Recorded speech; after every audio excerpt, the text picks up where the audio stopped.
4414. There is no charge.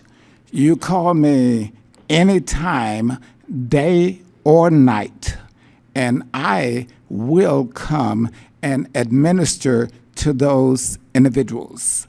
This is my calling, and I don't need to be paid by anyone.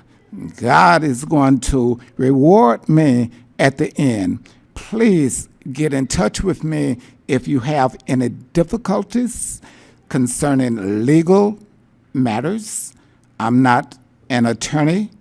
I do have a DD, that's Doctor of Divinity, but I have some of the most well-trained attorneys in the state and nation.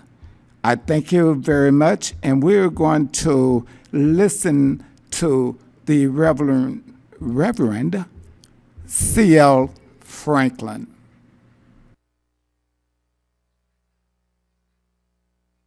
In the spirit, and that gives validity to it, you know.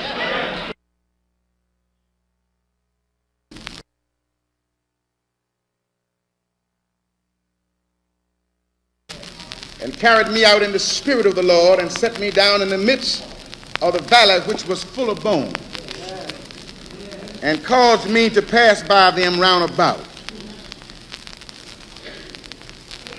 And behold, there were very many in the open valley, and lo, they were very dry. And he said unto me, Son of man, can these bones live? And I answered, O Lord God, thou knowest. And again he said unto me, Prophesy upon these bones, and say unto them, O ye dry bones, hear the word of the Lord. The prophet and the valley of dry bones. Among those who were carried away was a young man by the name of Ezekiel, who had obviously been trained to be a priest.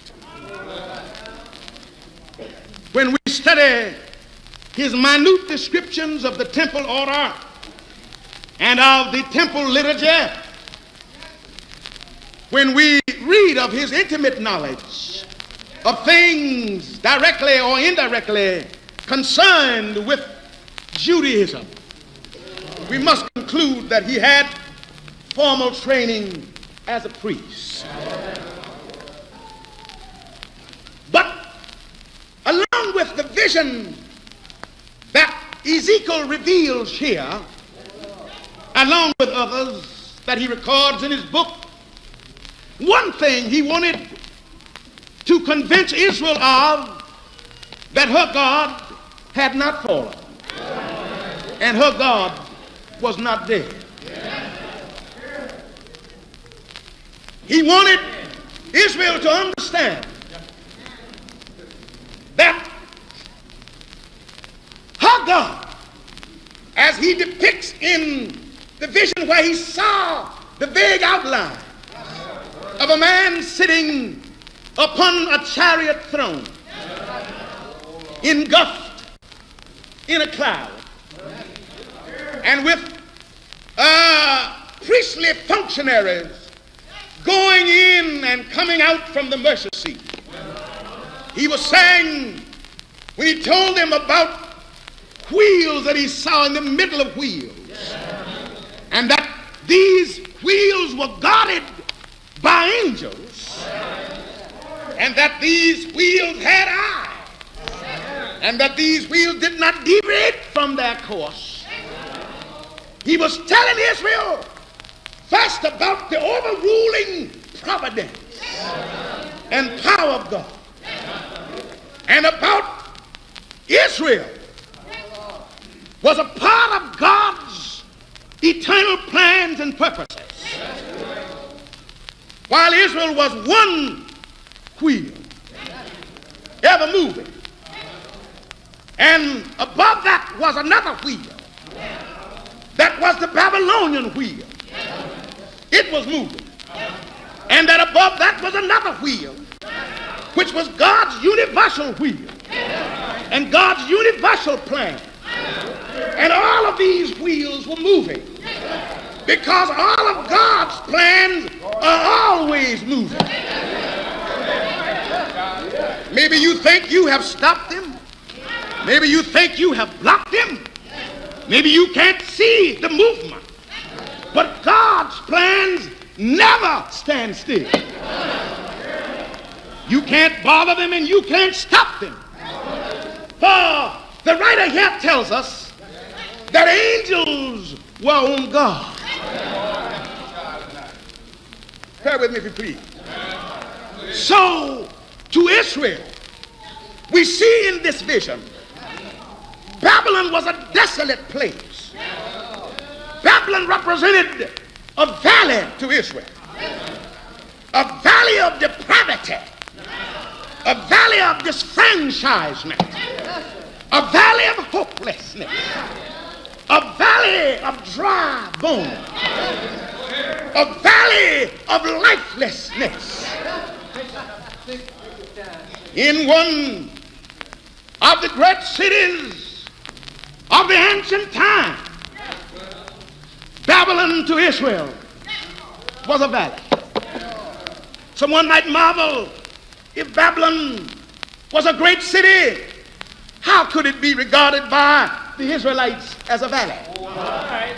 Well, you see, a city may be one thing to one people, or a country may mean one thing to one people, and altogether another thing to another people. When the white Europeans came to this country, embarked upon these shores, America to them was a land of promise, was a mountaintop of possibility, was a mountaintop of adventure.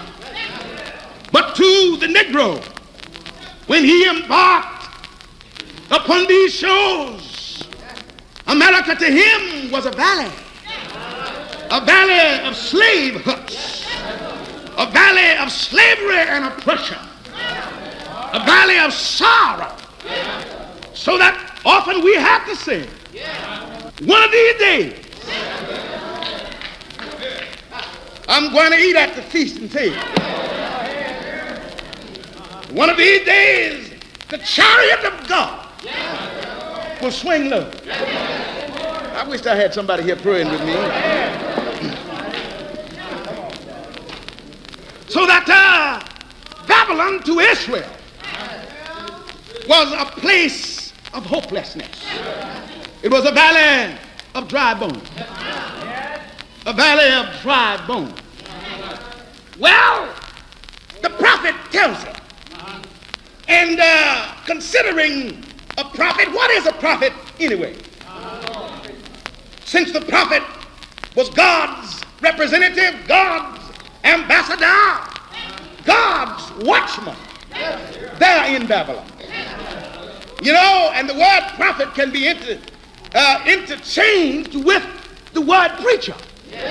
For a prophet is a preacher. And a preacher ought to be a prophet. Not a prophet such as we are told and talk about sometimes. Not a funny person. Not somebody with their heads tied up or selling luck or anything like that. Not that kind of prophet. But I mean a real prophet. A prophet called of God. A prophet born of God. A prophet sent from God. A prophet inspired of God. For a prophet is one who knows the past, who understands the present, and out of his knowledge of the past and his insight of the present, he's able to predict the future. A prophet is one who has sight, insight, and foresight. With sight, he look on things. With insight, he look into things. With foresight, he looked beyond things. Such a man was Ezekiel. And he uses the symbol of a valley to describe Israel's Babylonian situation. The symbol of a valley. But you see, a valley suggests a low place between mountains. And to Israel, there were obstructing mountains surrounding her. Her situation in Babylon, economic mountains, social and political mountains, religious mountains, encircled and enclosed her in. And she was down here in the stagnant air of a valley in Babylon. So that he said that he was in the spirit. And that gives validity to it, you know. People speak a little bit about the spirit now. But I'm afraid that the church is losing a great deal of its spiritual consciousness. It wasn't unusual for folk to say when I was growing up as a boy, the Spirit told me to do certain things. Or I was led by the Spirit to do certain things. So that this prophet was a spiritual minded, a spirit-filled, God-conscious prophet. And he said, while being in the Spirit, the Lord led him out to the valley and then led him to the midst of the valley and sat him down in the midst of it. What he was really saying, that God led him to the heart of Israel's problem and Israel's situation in Babylon. That's what he was saying. God took him in a thoroughgoing survey, in a thoroughgoing analysis and understanding of Israel's Babylonian situation. And when the Lord had led him to the heart of Israel's problem, sat him down there, then for fear that way out on the periphery of things, he'd missed something, then the Lord led him round and about the valley, or took him and encompassed the valley, circled it on all sides, that he might not miss the remotest problem of Israel's situation. And when the survey was thorough and complete, the Lord posed a question to him. And said, Son of man, Son of man, I wish you could hear him. Can these bones live?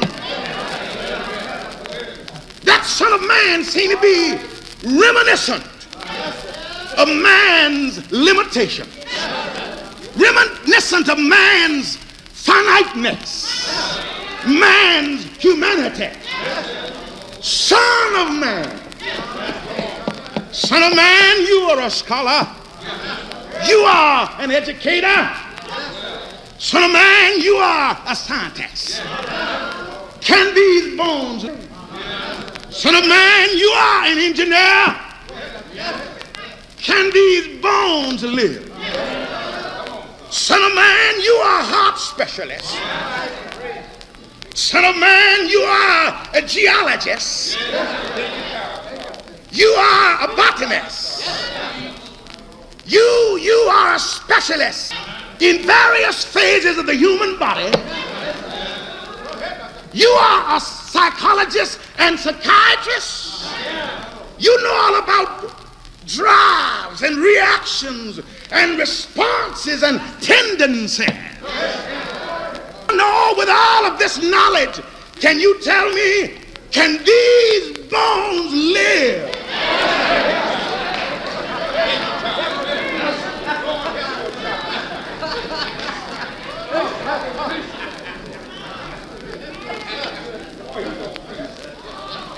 Can these bones live? Son of man, you found pathways in the air. You have circumvented the earth. Son of man, you found highways upon the sea. And you made your own highways under the sea. Can these bones live? Can these bones live? The prophet had to give up. The prophet had to admit his ignorance. The prophet had to admit that he didn't know the answer to the secret of life. Oh, we know a lot of things.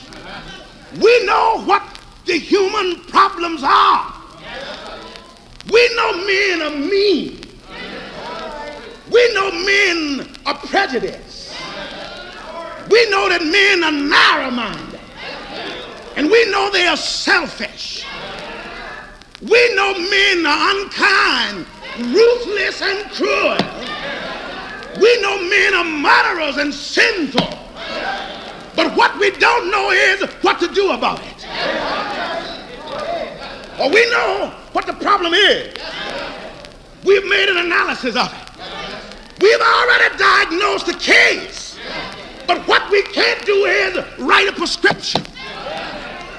I wish I had somebody here praying with me. So that the prophet had to say, Lord, thou knowest. Lord, thou knowest. When it comes to the answer of many of life's perplexing problems, when it comes to a solution to these problems, Lord, thou knowest. I submit myself before you, limited, finite, ignorant, and helpless, like dry bones in a valley. And thou knowest. Thou hast the answer. And you know that one thing about God, when we go to him sincerely, when we've been overwhelmed by some problem that we are unable to grapple with, put it at his feet. Ultimately, if we have faith, he'll give us the answer. He'll work it out for us. And Ezekiel declared that he didn't know. And it was in the hands of God to give the answer. Why, the Lord, after Ezekiel had surveyed and had gotten a full understanding of what the Babylonian problem was, why, he said to him, why, you go out if you want the answer and preach to those dry bones. Well, Lord, it looks like a helpless thing. It looks like an unprofitable thing for me to go out and preach to dry bones. Some of the living soul that I preach to don't respond to me. And what could I expect from dry bones? But the Lord urged him to go on out and preach anyhow. You know, God's ways, are above man's ways. And you can't always understand why he orders you to do certain things.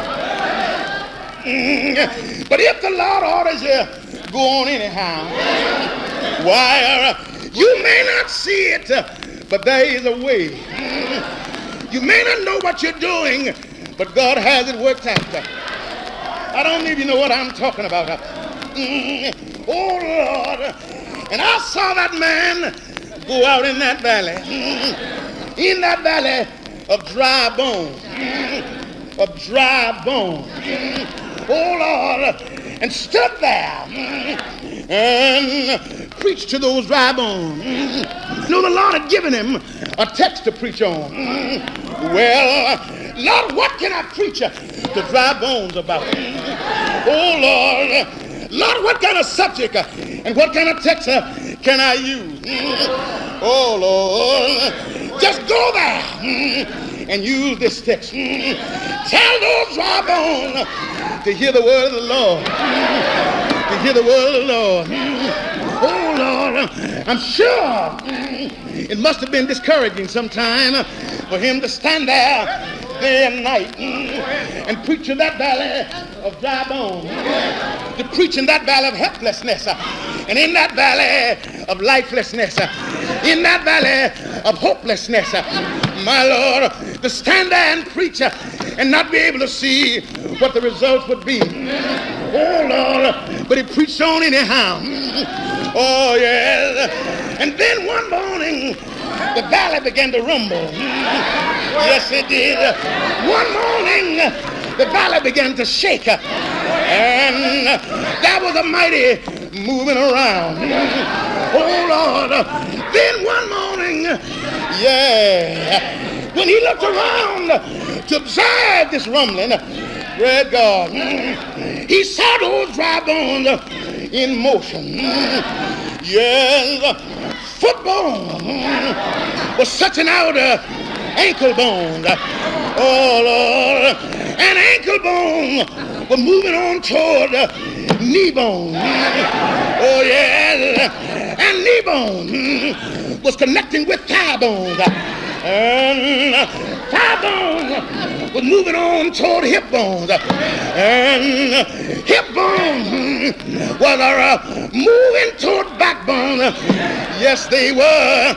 And backbone was joining on to shoulder bone, and shoulder bone was tying in with neck bone, and neck bone was tying into head bone. Oh, the prophet kept on preaching. Yes, he did. Kept on preaching. Oh, he drive on. Hear the word of the Lord. Oh, Lord. And the Lord said, wait a minute now. I want you to preach on a new theme. Yeah. I want you to just wait a little while and let me extract matter from the universe. Yeah. And let me order that matter to come together and form man's anatomy. Let flesh get on the bone. Let skin begin to cover those skeletons. Oh, Lord. But, Lord, all we have now are corpses here lying on the ground. Turn now and preach to the wind. Tell the wind that God wants the wind to blow. Lord God, and blow breath into these bodies.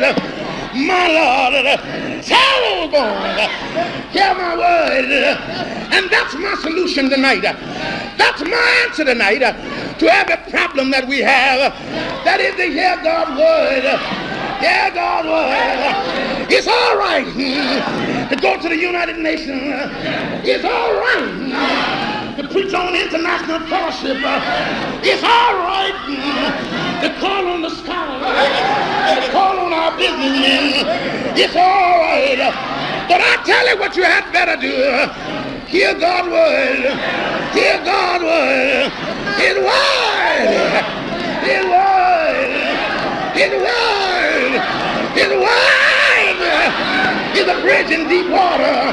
His word is a lamp to your stomach. Yes, it is.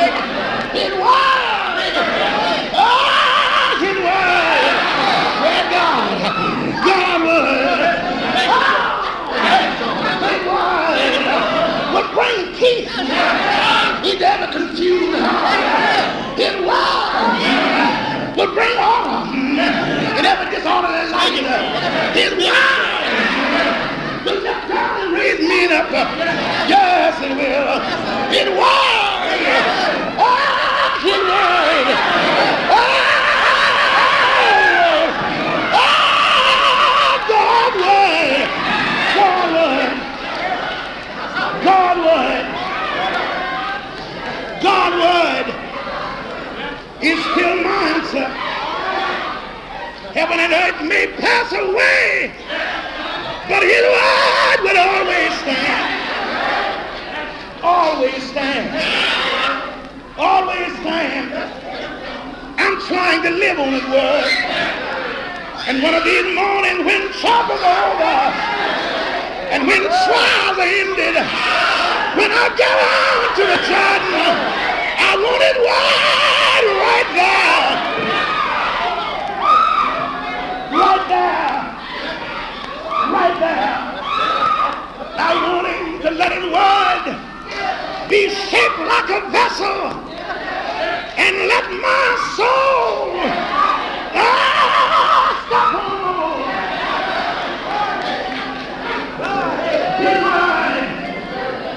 You're going to come in here tonight, but know anything about God's word. I have his word way down in my heart.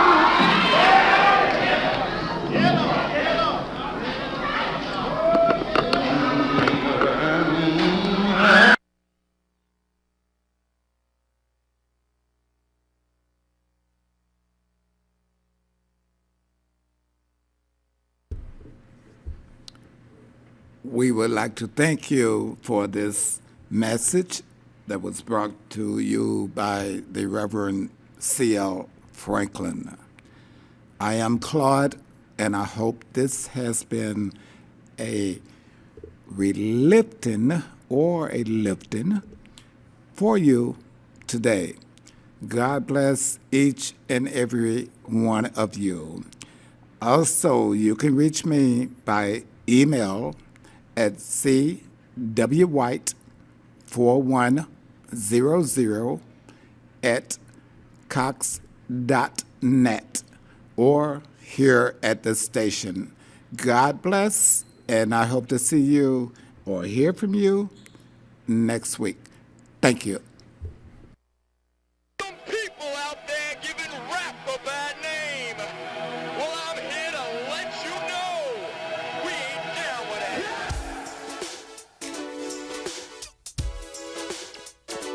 Oh, yeah.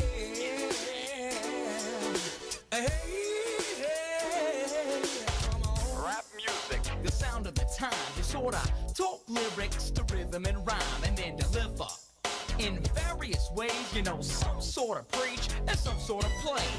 Nevertheless, there's some common ground. You know the deaf hip-hop sound. Hype the bass with the tiny snare. The subwoofer makes your neighbor stare, but still I love rap music. I always have and I always will. Drop